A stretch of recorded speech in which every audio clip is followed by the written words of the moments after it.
So that's 1999. We're off and running. So the first 2-3 years were survival mode, trying to understand the business properly, overcoming some of my naivety because I'm a young lad with a marketing background. I've never run a business. How old were you at the time? 28. Cool. The reason I ask that, because we'll have 28-year-olds watching this now.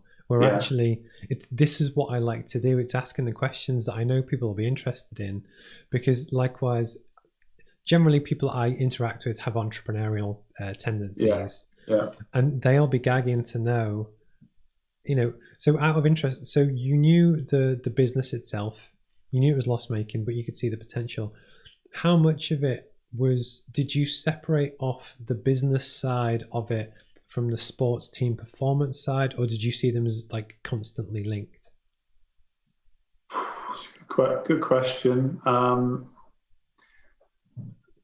This is a very, very simple way of putting this together. Ultimately, you can find ways to put a team together and the staffing around the team to make sure that you, on the court or on the pitch,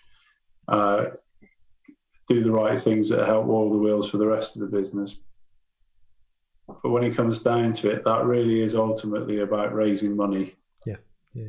To put those pieces in place. So once you've put those pieces in place, for me, I then really step away and allow the coaching staff and the players to do what they need to do, and I'll come in from time to time. But it's not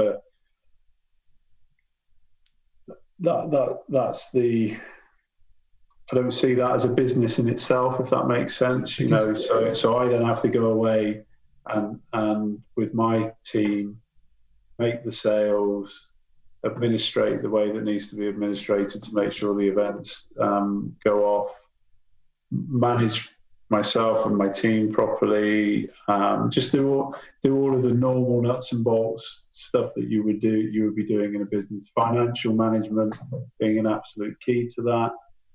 Never make a marketing manager your GM because they like to spend money.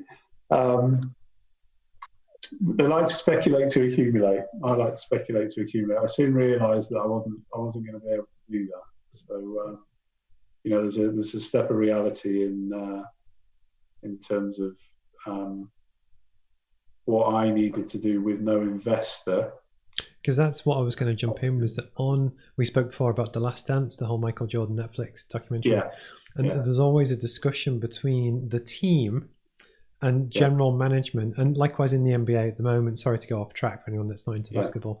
When, for instance, Kyrie Irving was traded from the Celtics to, where did he go? I can't remember. I've gone blank. My point being, often the back management is often seen as the bad guys who either make or break up teams, because that's the whole point of what The Last Dance is all about. But actually, as being someone in that position, I guess you have to make the wider decision on the business as a whole. We need to make it last 10, 15 years. So if you've got an aging asset or assets that might not be able to perform on the court, at some point you need to make some moves, because you've got the wider picture to think about. As a basketball coach myself, you always try and get the best team you've got to win games. But I guess there almost is a balance there between, you have to make a profitable entity, but inherently better players will be more expensive. So it's a difficult one to manage. Yeah, and so trying to mix all of those conditions, knowing that our ability to sell our core products, which are essentially tickets and sponsorship, which is an interesting word in itself. I mean, sponsorship ultimately is a mix of advertising and hospitality, really.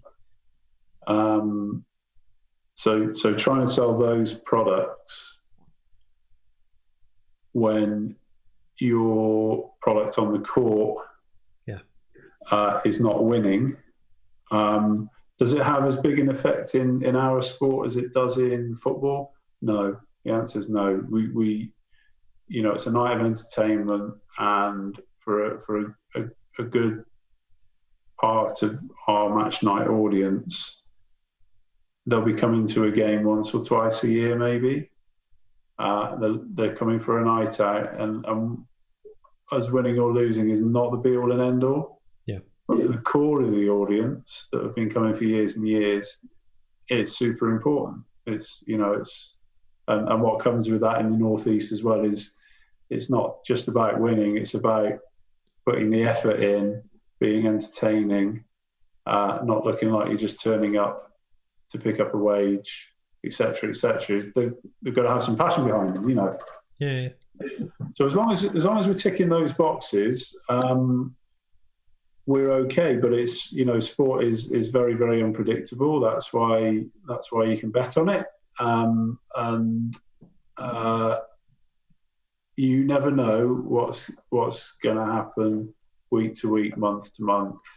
Trying to control that tempo is ultimately dictated by how much money you can raise to put into the team in the first place to make sure you're competitive. But it still doesn't guarantee winning. Yeah. Football's I always use football as an analogy because it's what people in the UK understand. On any given night, Bristol Rovers could beat Man United. It doesn't happen very often, but the team budgets certainly do not correlate. No, it's and the same applies with us. So. Oh, cool.